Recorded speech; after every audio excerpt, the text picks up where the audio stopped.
Welcome back to the Let's Rank Star Wars cast. All right, so we've got S tier down to ass tier. Naturally, as we do. Yeah. Rogue One, where does that fit in? Oh, that's easily the best movie out of them all. I mean, let's be honest. I didn't see it. I assume it's okay. You made the correct decision. Yeah, actually. Really? Yeah, no. Oh, okay. Honest to God. It's not a good movie. It's got a couple of good parts that could have been really great and a bunch of bad parts that could have been good, but they just botched every decision that they could have made to make them good in making a completely safe movie that's supposed to be a tragedy. Boom. There's my review of Rogue One. So we're going to get, now our 300 comments are going to be talking about why Rogue One's the best. Yes. Yes. It's gonna have, Exactly. And now our engagement metric's going to go up. And oh, yeah. Talk about your favorite Star Wars movie and make sure to call out anybody you disagree with. Just keep it going. Yep. Make sure to hit that bell icon so that you get all the notifications for the Angry Star Wars comments so you can reply to everyone Exactly. who's So wrong. whenever anybody says you're wrong, you have to tell them otherwise. Yeah, otherwise they won't know. Yeah. And how could they be wrong on the internet? Yeah, I can't walk away from this. It's my life. One of the most trusted things of our time. Flight of the Conchords reference. Do you like Flight of the Conchords? Comment down below. And also comment on anime. Did you guys watch some anime this week? I watched some anime this morning. Yes, you did. So I guess who was up way too late last night and forgot to watch Garo? Well, we've all watched Garo, some more recently than others. In this, episode 11 of Garo Vanishing Line, Sword and Sophie arrive at a theme park Wild West town where the townsfolk have been told that Sword is a serial child killer who has kidnapped Sophie. The town's bartender and sheriff get Sophie alone and drive her out of town, while the townsfolk attempt to bring Sword down, and Sword will not kill them because they are humans, not horrors. Gina arrives in the nick of time to save Sword, and Sword then saves Sophie from the sheriff, who turns out to be a horror, and I did not realize I'd written a tongue twister there, but I think I got it. I think I did it. Yeah, you're fine. That was good. So, Scott, you start us off, having seen this most recently. I remember when I saw the next episode preview from last week about this episode, and the first thing that came through my mind was, this is filler. This is a complete filler episode. They're trying to give some time for the animators and the people to work on the actual plot-relevant episodes, and I was mostly right. Mm-hmm. Like 80% of this episode did not need to be here. The only things that it introduces are Gina and Bishop. Yep. It doesn't introduce Gina, it brings her back, which, okay, sure, let's bring her back here. Could have brought her back literally at any other time, maybe when things were important, but no, let's bring her back in, like, Universal Studios Wild West town bullshit. Yeah, you nailed it right on the head, too. No, like, there's a lot of things about this world that's not adding up to me, and all these incongruencies with what they want to do. Do they want this to be realistic, or do they want this to be fantasy? I don't know, but by and large, I'm not gelling with this feeling, and this episode was boring as crap. Wow, coming from one of our staunch Garo defenders, Kieran, as one of our back and forth on Garo. How you feeling about this episode? I think Gina's appearance did a bit more for me here than it did for you. I enjoyed her being there. I like Gina, and I like her coming back. Because I like her. I'm glad that she's there. I do agree it would have been better if she was here. But ultimately, what I'm left feeling is I could talk about what I think about the episode, but I think what sums up my feelings most is after watching everything I had to, I was like 3 a.m. I have to watch Garo. Fuck. 20 minutes later. Ugh. Yeah. Still there. I hate it. Why do you think I waited till this morning? I was like, I'm going to watch it in the morning. I forgot to set my alarm, so I watched it literally before I sat down. It's only here because you fucked it. Well, let me tell you the two things that I did like about I'd this rather watch episode. King's Game. We know. We know. We know you're about I would have rather watched King's Game. Oh, damn. No, okay, that's a good take. All right. Sorry, Ben. Wow. Two things I liked about this episode. Gina's still there when they leave. Oh, yeah. I've been 100% like, this show needs more Gina. She should be part of the ensemble. Yes. As of the end of this episode, at least going into the next episode, it's leading me to believe, hey, more Gina. Cool. Also, I realized I like sneaky horrors better than ravening, mindless monster horrors, and this gave us more of that. I like those two things, and get your cards ready, gents. All right. I'm really sort of surprised. I thought this was a solid episode, and as one of our mega Garo detractors, fuck it. That's fair. At the end of the day, I don't think that the show ended up being for me, so I'm gonna kill it. This was not a bad episode, but overall, it's episode, 10? Yep. 11. 11, yeah. And it's taken its sweet time trying to make me care. And it's still struggling to get something. Well, the worst part was, it's not even taking its time. It has tried over and over to make you care about certain characters, about certain plot points, and let's be honest, it has. Yeah. Yeah, and it has not because it doesn't know how. It frankly does not know how. Even in a Disney classic sort of way, it continues to miss the mark, even though it's trying to be a fun action show, but Guys, do you care about Inuyashiki? Now that's something I care about. Yes. Let's talk about something we all care about. Yes. In this, the 10th episode, the penultimate episode of Inuyashiki, the episode opens on not just one, but dozens of planes descending on Tokyo. Inuyashiki hears them and flies off to help, managing to save several even as others crash. Mari, trapped in a burning building, calls him for help just as Hiro shows up. After a short exchange, Hiro and Inuyashiki dogfight in the sky over Tokyo. Inuyashiki eventually disables Hiro by ripping off his arms and the back of his head, but leaves to rescue Mari before finishing Hiro off. Inuyashiki spends all that night saving as many people as possible in full view of the EMTs, public, pretty much everyone. As the episode ends, a pair of women discover Hiro lying broken on the ground asking for water, and they help him. And we are left to wonder what will happen in the final episode. Holy fucking shit! And, oh my god. And once again, that's a plot summary that just barely touches on, oh my god, so much stuff. Just that opening when... Oh, you thought yeah, you were like, you see one. And yeah, this is some straight up Team America World Police bullshit. Yeah. Oh, you thought 9/11 was bad? Here's 9/11 times 100. It's 9/11 times a dozen.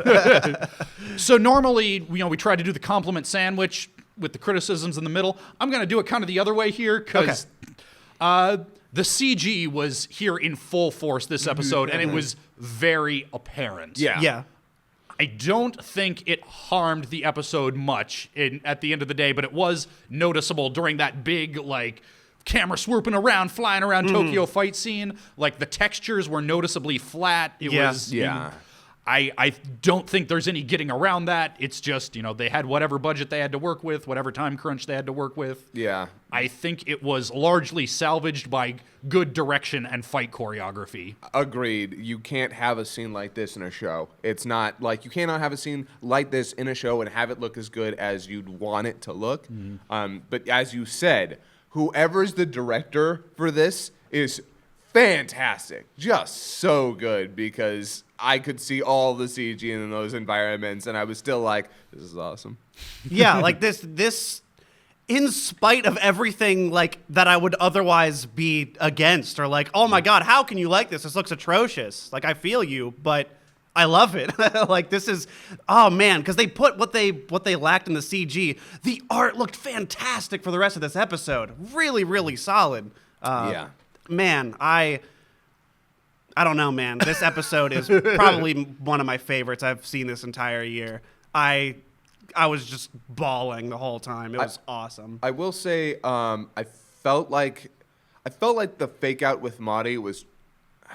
I want to say it went on too long, but I'm wondering if that's actually what made it effective. I think it worked because of that. I think I want to get into that in Unsnipped because I have opinions that's going to be a whole conversation when we get to it. Yeah. Yeah, that was the most compelling part. It was, really interesting. Yeah, that was huge. So much this is the show encapsulated. It's action. It's tugging on your heartstrings. It is they very directly address some of the thematic stuff that we were talking about last week. In a good way. I mean, it's very on the nose, but it's not It makes sense that it's so on the nose. Yeah, absolutely. It's entirely in character. Hold up some cards. Oh, yeah. Sorry. Yeah, I mean, let's all... You know what it is. Let's all triple team this old man once again. I'm sure he's got an extra valve in there somewhere. Oh yeah, he can. It's the beautiful thing. He can make valves as he needs them in his robot man flesh. But let's stop talking about man flesh and let's talk about human flesh. Oh yeah, girl. Let's talk about that recovery of an MMO Junkie flesh in this episode 11-ish bonus OVA. Let's just get into it. In part 1, Morioka's motherboard gets fried, so Sakurai offers to come over and build her a brand new PC, a Morioka-san special. Morioka goes on a manic cleaning spree to get her place ready for Sakurai's first visit. Once the new PC is complete, Sakurai whips out his big, powerful laptop, and they do an MMO Quest LAN party style. In part 2 of the episode, Morioka falls asleep at the keyboard and dreams herself into the MMO, where she must seek the aid of everyone she's met, both in and out of the game, to rescue Princess Sakura from the Demon King Koiwai.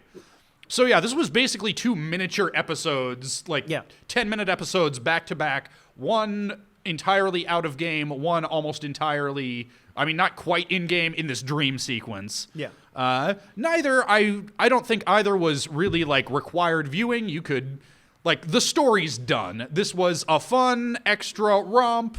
I thought it was kind of a mixed bag, but on balance, I think I enjoyed it. What'd you think, Scott? I'm just finding it really curious that somehow they found a fan of the manga to come in and write them an episode. I'm sorry, I hated this. I absolutely, by the end of it, I was angry. There are a couple things that I liked about it, but the problem here is that it botched everything that I like about this show in minute ways that all added up. I'll go into it more in Unsnipped, but the awkward sexual physical tension was over the top and really poorly done. The stuff with her neuroticism was not at all clever. The whole hot spring thing was really stupid and forced and has no payoff. And the one thing that I liked with the armor, they messed that up too. I'll go into more on Unsnipped, but I did not like this. I wish I hadn't watched it. Kieran, how'd you feel about the side boob? Side boob was fine.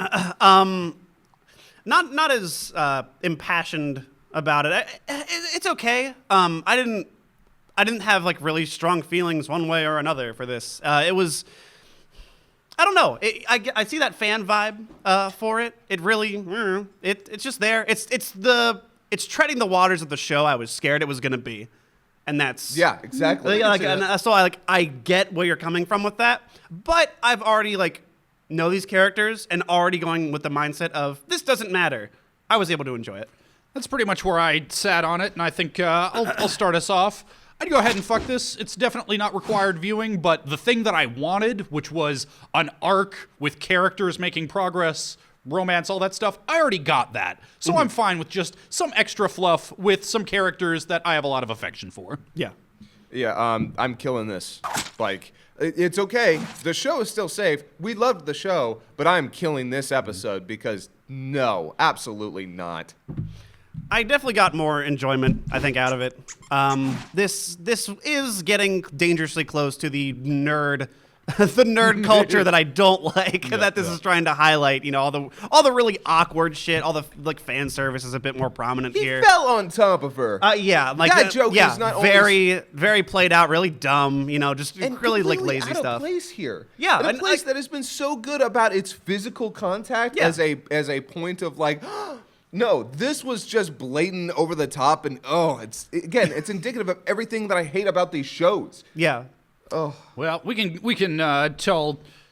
get more into that in Unsnipped. I was about to say tell Scott how wrong he is out of pure instinct, but I don't know that I actually disagree that fervently. It's just a matter of degree how much it bothered me. But speaking of matters of degree, that's a bad segue, but we're already in it, so deal with it. Let's talk about the ancient Magus bride. In this episode 11, Lyndall continues the story of how he met Elias. The two traveled the wilderness together until one night Lyndall visited a village to heal a sick child, but was driven out when someone spotted Elias hiding in Lyndall's shadow and took him for a demon. Elias confided to Lyndall that he's pretty sure he's eaten humans before. Back in the present, Chise begins crafting her wand. She accidentally conjures a water mirror to talk to Elias, who confides that his home now feels cold without her. She tells him that she has learned more about him and promises to tell him more about herself when she returns. And I say this every week, there is so much going on here. There's this whole song sequence. The song sequence, yeah. Yeah, that doesn't like directly connect to any of this plot or character stuff, but is just it's mesmerizing. Oh yeah, it is so beautiful. The Yeah. animation and the music and the vocals all mesh together into this beautiful thing that, like I say, doesn't directly jive, but I think thematically it's again Chise having another experience that is hers apart from Elias, and growing as a character, growing as a person, gathering these experiences that aren't dependent on him. I don't even know what to say, Scott. I loved this episode. It's got a lot of beautiful imagery, fantastic developments for Elias. Though I'm not going to lie to you, I'm a little uncomfortable, and I was uncomfortable with this last time, though it makes a certain amount of sense that they're not coming from him. I understand why Lyndall's the one who's telling her these things, but it's like these were a couple of really big items about Elias's past, and I felt like it would have been better served with Elias telling her, unless there's something even bigger, because I want that it's just kind of odd for like basically the dad to sit down like, let me tell you about my son. No, but that aside, again, this show packs so much into 24 minutes, and it's amazing. It's just the pacing is still so good. I'm really impressed, and I nearly cried like twice. So this is hitting all those notes that I feel. Just anytime we hear, oh man, time for Land of Dragons, I'm in now. Because every episode that involves this place it's rapturous, man. It's so inviting, and just like, okay, you know what? Just forget about all that shit. Just come here. Let me sing you a song. Come on, we're gonna have some bagpipes. Get the little Gaelic here. Let's go. And it's a good time. I love it. I want to dance with elves. Dude, right? I want to dance with some freaking elves. Hell yeah. Yep, get some dragons up there. Get a Selkie. We're gonna have a big old fairy band up in this piece. I want to give Selkie a cell phone, so it's gonna be a Selkie taking a selfie. We'll see you in Killing Unsnipped. Wait, we gotta hold up them cards first. Yep. Let's throw it down. Fucking You know what it is. Yeah, you know. Yep. You know what it is. You know. It's great. If you're not watching it yet, what are you doing? Why are you watching and not watching it? Yep. Fix it. So, guys, Garo is dead. It will not continue along with us to the finale of this season. That does kill it. Yes. Yeah, no, That just registered. Thank God. Garo is dead. Yeah, and although I was the sole fuck vote this week, I'm not salty about that one bit, because it's been such a mixed bag. But we'll get into that more over in Unsnipped, and we will see you guys in another 2 weeks. We're taking a week off for Christmas, and we're going to come back. We're going to talk about the finale of Inuyashiki. We're going to go through all 11 shows that we watched and give final thoughts. We're not going to some of us have watched. I know you watched the rest of Jujutsu Kaisen. Yeah, actually. Yeah. So we'll, those of us who have chosen to watch more can, throw in their 2 cents on what we missed out on this season. And we're going to have the Fuck Buddy Awards. We're going to talk about best openings and endings. We're going to talk about, I don't know, we still haven't reached that final list of categories, but it's going to be a whole lot of fun. I'm looking forward to it. See you over in Unsnipped.